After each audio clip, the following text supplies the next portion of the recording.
And welcome back to another episode of tbox Chevy.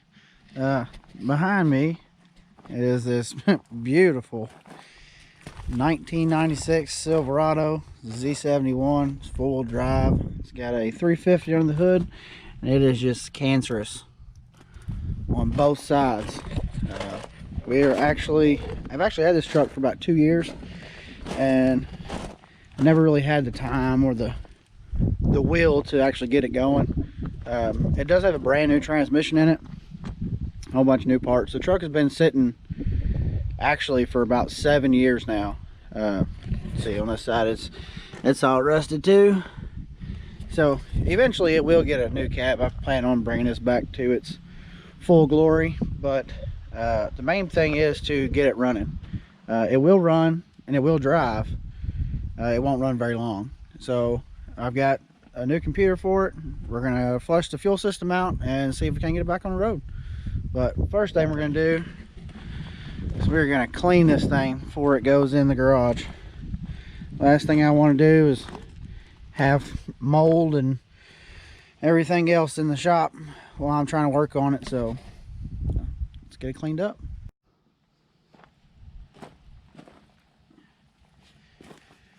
Alright, so as y'all can see, the paint is in such terrible shape. I'm just gonna hit it with some purple power. It's about a 3/4 purple power and about a quarter of water. I'm just gonna spray it down, spray all the panels down, the hood, the top windows, all that stuff, and hit it with a pressure washer and get it cleaned up.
Well, it's super windy outside, so if you hear the shop rattling, just, I'm sorry. We got about 30-mile-an-hour winds outside.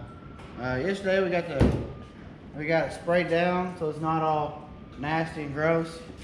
I got two things I want to do to it before I try to start it, and that is get the gas tank out, drain the fuel out of it, and blow the fuel lines out, because I was smelling on it last night and it smells a little watery, and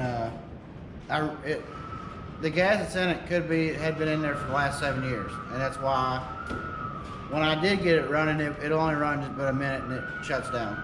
The second thing is, this thing keeps eating starters. I don't know what it is. I think I ended up putting about 4 starters on it in about a month. The one that's on it's still good. It's bound up, so we're gonna pull it off, put a shim kit on it, then we'll try to start this old pig. So first things first, let's get that gas tank out. All right, so as we get underneath the truck, most of these gas tanks have 2 straps on them.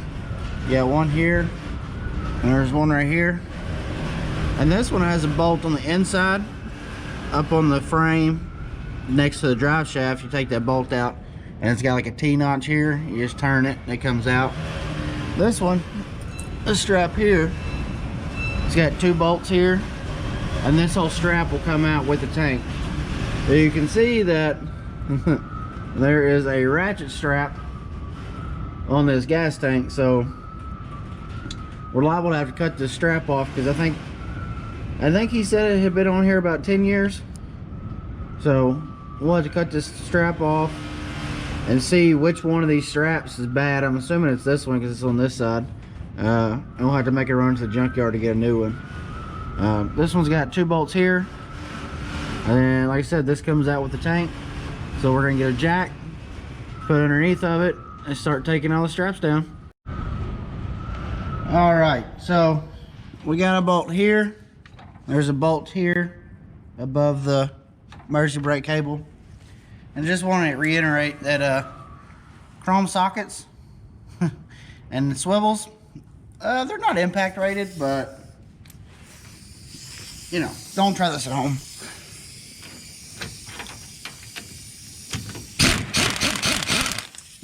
Whoa. And the top one.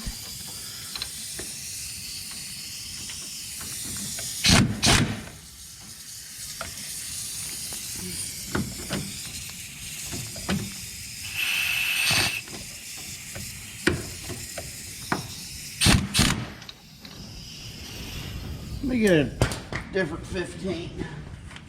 Try a deep well. Maybe that one will go on better.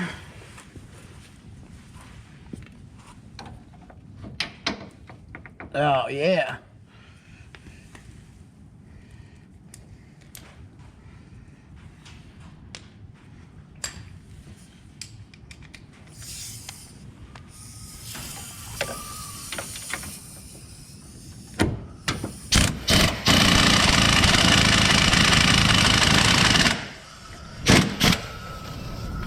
Well, that didn't work. Finally got this gas tank out. Been all day working on it. I definitely did not cut a hole in the bed of the truck. With these trucks, the actual right way to get the tank out is to take the bed bolts loose and actually jack up this side of the bed. That way you have access to the tank, because the lines aren't pressure fitting lines. They're not, they don't have hose clamps on them. They're actually screwed together with bolts, like kind of like brake lines going into your calipers. But we finally got it out, and I think I figured out the problem. So if you look, that gas is not supposed to be that color. There's a whole bunch of dirt in there. It's yellow. It's definitely varnished fuel, but the problem that I'm seeing is it doesn't smell like varnished fuel. I don't know how long this gas has been in here. I believe it's been in here since the transmission went out of the truck about 5, 6, 7 years ago. I don't think we've ever put fresh gas in to try to get it running, but if that gas is that old to where it's done past the varnished of gasoline stage, it honestly smells like pickle juice. It smells like vinegar. So tomorrow we are going to go to town. We're going to get some fresh gas. We're going to take care of the starter issue, pick up a shim kit for it, get it all fixed up, and hopefully this thing starts. If it doesn't, I've got a new ECU computer for it. We'll try to get that going. But yeah, fingers crossed. We'll see what happens. Well, new day. Let's get this gas collected into a reasonable container so we can dispose of it. We'll put some fresh fuel, a little bit of fresh fuel in it, flush it out, what all contaminants is in there, get it back up in the truck. We're only going to just kind of raise it up and hold it up in there for now. I want to make sure that I've got to get a gas tank strap. I might put a ratchet strap back on it for now. I'm not 100% yet. So we'll get that taken care of. We'll get the starter out, get it shimmed up, and get the battery on charge, and hopefully see if this thing fires up tonight. We got the starter shimmed, got it freed up. We got the battery hooked up. Let's see if she'll spin over on her own. It's got to spin over more than once.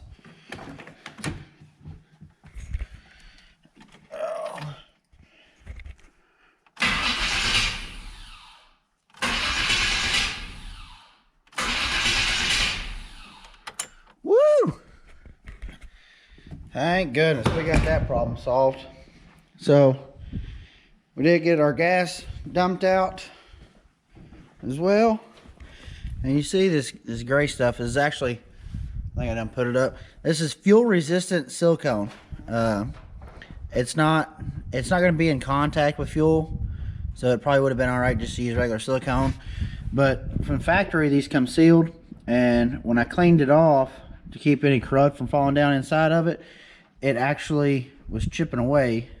So I wanted to make sure I sealed that up. That way no water or moisture could get down inside of the tank once it's back in the truck. So that's been drying for about an hour. Let's pop this fuel sock off, clean it out, get the pump and everything back in it. We'll get it tossed back up in the truck, and hopefully she'll fire up. So, got a starter issue fixed. I did get it running yesterday. Let's see if she'll fire it for us again today. Probably not.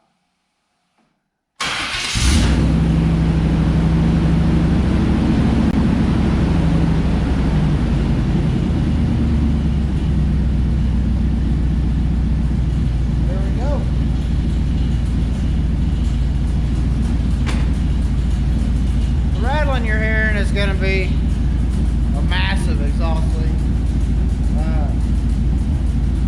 We did get it running.